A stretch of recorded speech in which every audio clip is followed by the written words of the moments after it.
Bienvenidos a APU TV, el programa de la agencia Pacurondo. Mi nombre es Paloma Baldi y hoy tengo el placer de estar acompañada por Marina Arias. Ella es docente de la Facultad de Periodismo y Comunicación Social de La Plata. Además, es escritora y doctora en comunicación. Sí. Todo eso. Sí. Bueno. ¿Alguna otra cosa más? Madre.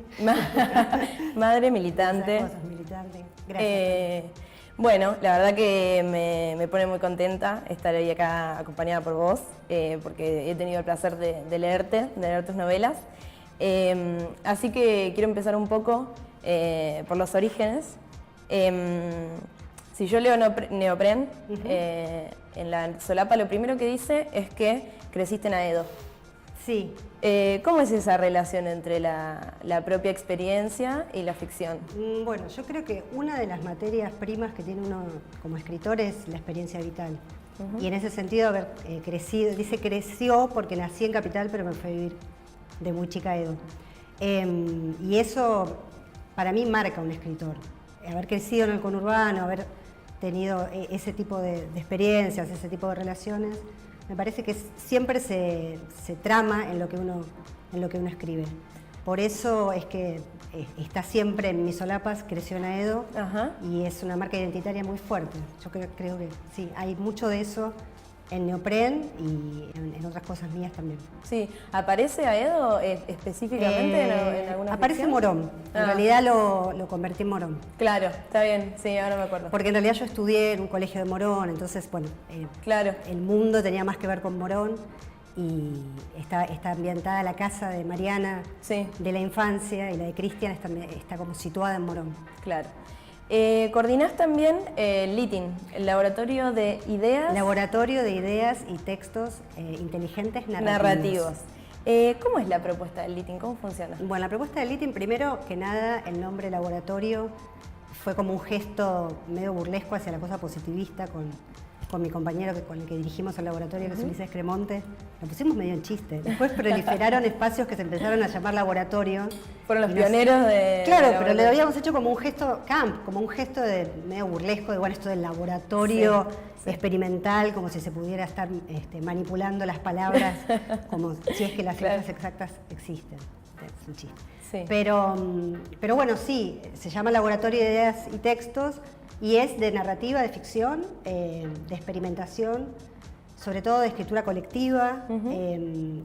Acuden estudiantes de la licenciatura de periodismo de la Universidad de La Plata, pero también de otras facultades de la UNLP, y también incluso han venido gente que no es de la facultad, y está pensado como para desarrollar la voz narrativa de cada uno, tratar de hacer que los estudiantes pasen por la experiencia de escribir desde el punto de vista de otro, o de escribir colaborando con el otro en esto de la escritura colectiva, para que al final de ese recorrido encuentren como nuevas herramientas. No me gustan mucho las metáforas mecanicistas de herramientas. Laboratorio. Es difícil. Pero viene claro, por eso vuelvo a decir que era un chiste. Claro. Pero el lenguaje es así, estamos llenos de metáforas que tienen que ver con la mecánica. Permanente. La cuestión es darles herramientas, tips, trucos, en el buen sentido de trucos, para decir de la mejor manera posible eso que quieren decir. Yo creo que no se puede enseñar a escribir, pero se puede ayudar a aprender a escribir, en términos no gramaticales, sino en términos de escribir ficción o escribir literatura. ¿Cualquiera puede escribir ficción? Sí, completamente. Es una dinámica, digamos, hay que romper con la idea. Es trabajo, es sentarse, es lo que te decía hace un ratito, tomar la experiencia vital, la biblioteca y la imaginación. Yo creo que en cualquier escrito de ficción están esas tres cosas, mezcladas en diferentes proporciones, pero cualquier ficción tiene esos tres elementos presentes y está tramadas esas cuestiones en el resultado. Cualquiera puede escribir y es una cuestión de sentarse y en todo caso de encontrar por ahí el grupo, el ayudante, el docente, el guía, no me gusta mucho, pero alguien que te dé como una pista de por dónde decir lo que vos querés decir. En eso también, cuando uno empieza a escribir, tiene que tener, yo siempre le digo a los estudiantes, con cuidado a quién le muestra los textos, porque los escritores también somos escritores. Claro. Entonces hay que tenerle como mucha confianza Sí. y en ese sentido nosotros somos muy cuidadosos de no intervenir de una manera que sea traumática, ¿no? Porque es complicado, podés generarle al otro una parálisis que le puede durar hasta mucho tiempo, o puede no volver a escribir. Sí. Es delicado y hay que tener conciencia de que uno está trabajando con la exposición del otro, porque escribir y mostrar lo que uno escribe es desnudarse. Cuando es buena la escritura, cuando es original en el sentido de genuina, de significativa, está desnudo, el que está del otro lado de esa hoja se está desnudando. Y en ese sentido hay que ser muy respetuoso. Esa es mi visión. ¿Cuál es la singularidad que si tuvieras que buscarle, qué es lo que caracteriza a la escritura joven hoy, a la experiencia del laboratorio? Yo diría que hay en general, yo trabajo mucho en La Plata, entonces veo mucho lo que está pasando por ahí en materia de narrativa en La Plata, pero también en grupos de lectura acá en Capital y en Buenos Aires. Como cierto intento, y lo celebro, de por ahí buscar otros caminos que no tengan que ver con la legitimación por parte del mercado o de los agentes tradicionales del campo literario. O las grandes editoriales. Las grandes editoriales o los popes, por decirlo de alguna manera. Claro. Y hay como una cuestión de unirse, esta cuestión de las lecturas, algunas editoriales independientes, que es una gran bolsa en la que a veces se mete todo junto y hay que empezar como a pensar por separado. Pero hay como una cuestión de volcarse hacia lo colectivo que me parece que está también afectando las escrituras y está bueno. Y también lo que veo en general, no solamente en los jóvenes, sino como quizás como una marca de época. Una marca de época y sobre todo argentina. Sí. Es como cierto reconocimiento o asumir la instancia de la legibilidad. Digamos, que el otro te lea, como salir a buscar esos lectores que por ahí durante algunos años se perdieron por cierto recogimiento hacia sí mismo del campo, ¿no? De escribir para escritores.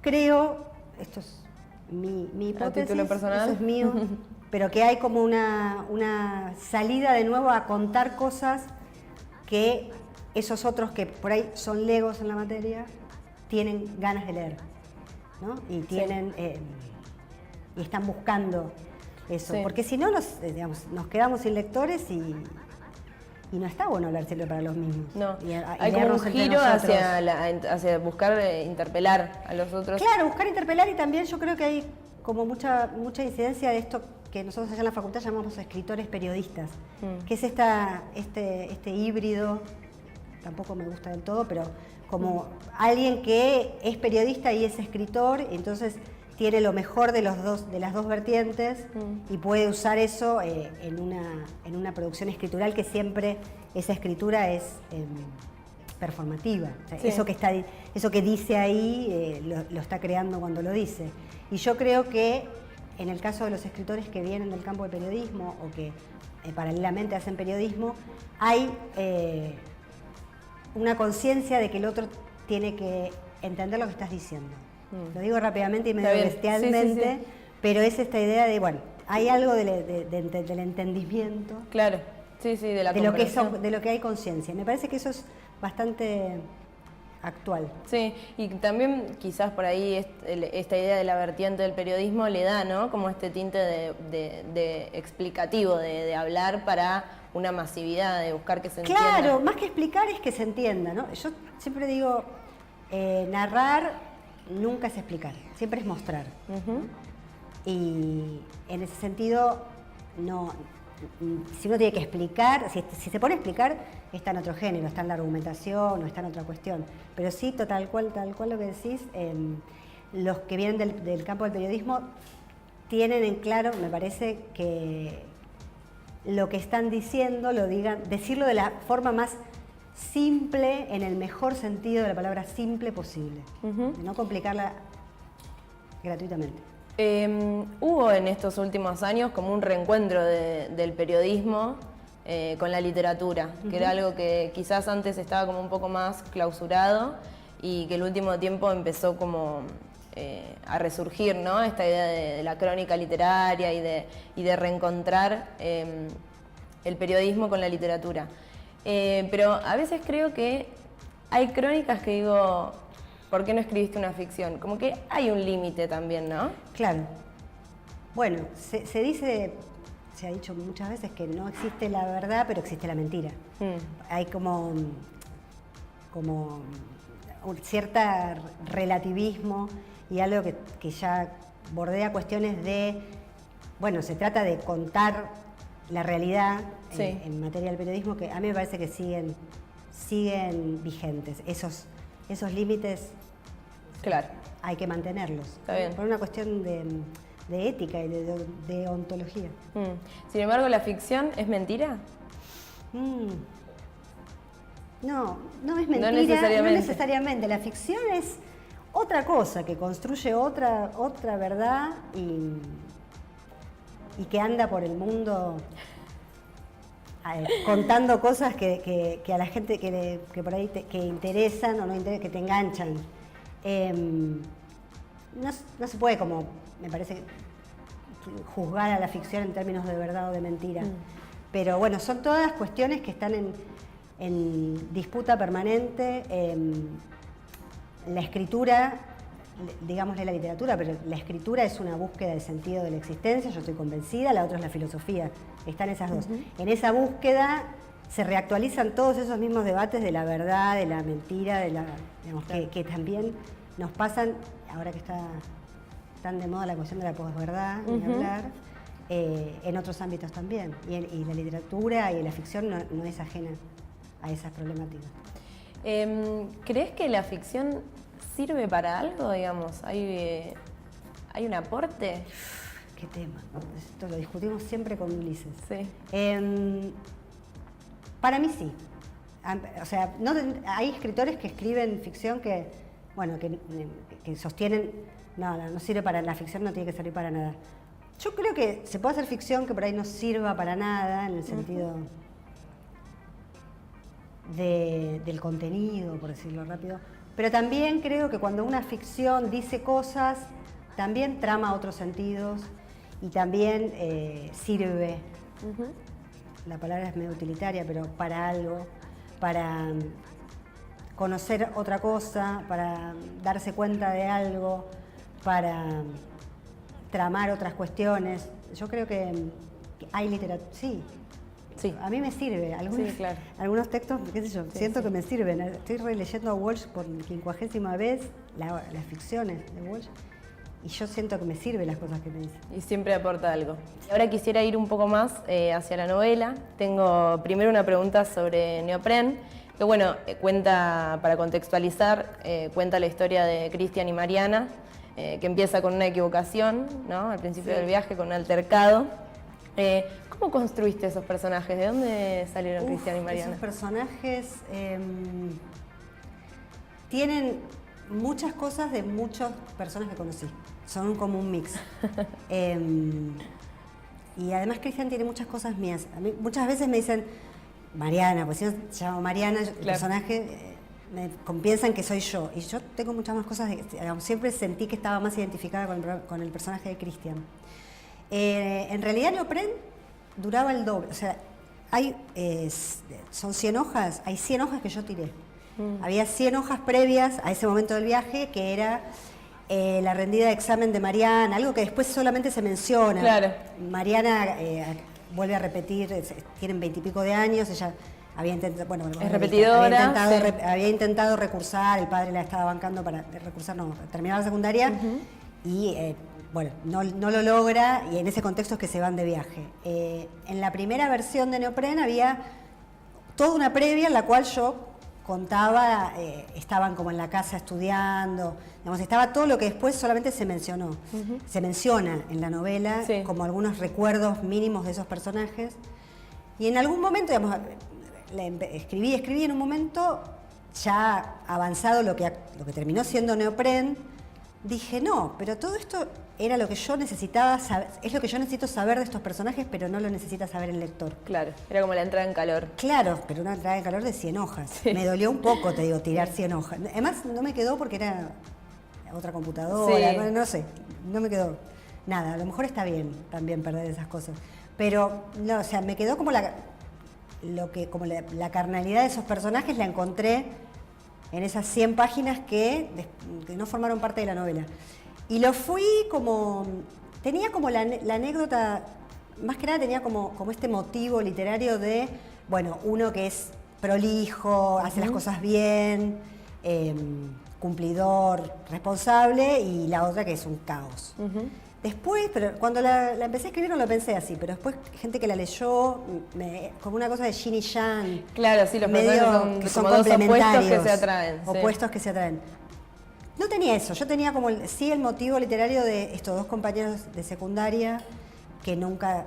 Que hay como una tensión sexual, Hay una tensión no sexual que resuelta. nunca resolvieron y que son muy distintos y que tienen proyectos de vida... Bueno, Mariana está como todavía buscando, pero en principio da la sensación de que van a tener vidas muy distintas. Sí.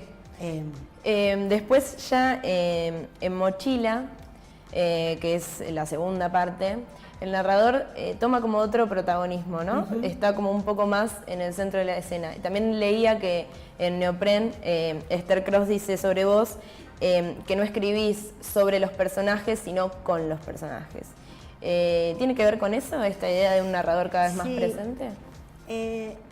El otro día estaba reunida con el editor que estoy editando, Bondi, que es la tercera, y Francisco Magallanes, y me decía, Mari, el protagonista de la saga, es la saga de las 13, es el narrador, pero en realidad en Neopren no. Eso es algo que me surgió, la verdad es que no lo busqué conscientemente. Yo cuando escribo tengo como una idea, pero voy medio a ciegas, no lo tengo, digamos, voy como buscando lo que quiero decir mientras lo estoy diciendo. En ese sentido creo que uno escribe con los dedos también.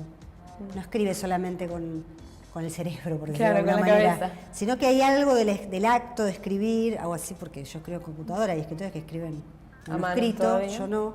Es más, no puedo escribir si no tengo una computadora. Voy encontrando lo que quiero decir mientras lo estoy escribiendo. Claro. Es raro eso. Y con ese narrador me pasó que escribiendo me apareció la primera apreciación, la que el narrador adelanta lo que va a pasar. Claro. Que me acuerdo el primero que se la mostré a un amigo escritor, me dijo, pero espoleás todo el tiempo. Creo que no existía claro, espolear, pero es como un narrador que te adelanta. Pero estás adelantando las cosas con el narrador. Se puso medio nervioso, ¿viste? Claro. Después igual, otros que lo leyeron y él mismo dijo, no, pero está bueno porque aunque uno sepa, como que no hay una intriga de qué va a pasar porque ya lo está diciendo el narrador, pero además el narrador lo dice, pero no es que después lo vuelve a contar. Casi que está narrando lo que va a pasar y cuando lo dice a futuro, pero empieza. Pero después no lo vuelve a retomar. No es que dice, bueno, Paloma dentro de 2 minutos se va a levantar y después Paloma se levanta. Claro, no. De alguna manera. Está bien. Sí, no, ya está, lo dice una vez y ya está. Y quedó, sí. Y quedó así y a mí me gusta. Y creo, bueno, antes te decía que uno escribe con la experiencia vital, con la imaginación y con la biblioteca. Y cuando escribí Mochila yo estaba leyendo mucho a Fowell. Y creo que hay algo de eso de como cierto espesor del narrador que se me contagió. No, que se contagió no es la palabra. Sí. Pero como que se te pega un poco, sí. Pero viste que es lo que las lecturas te marcan se mucho. traman también ahí en lo que uno está escribiendo.